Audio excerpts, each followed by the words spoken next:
All right, the latest breaking news coming in right now. A 22-year-old MBA student has been molested in Mumbai's churchgate-bound local train. Ironically, the incident happened in the ladies' compartment by a youth who immediately jumped off the train before he could be caught. The culprit has been identified on CCTV camera. The police have registered a complaint and formed 3 to 4 teams to nab him. I want to cut across immediately to Mustafa, who's joining us live on this latest news break. Mustafa, what's the latest details that you have on this?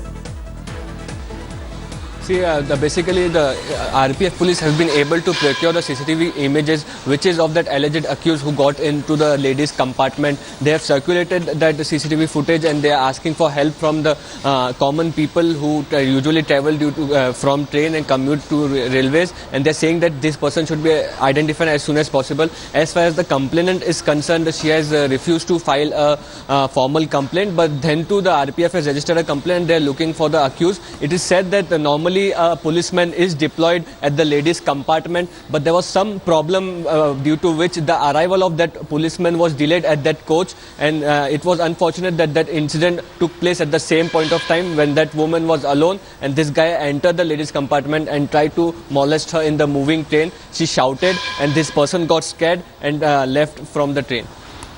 All right, Mustafa, stay on with me.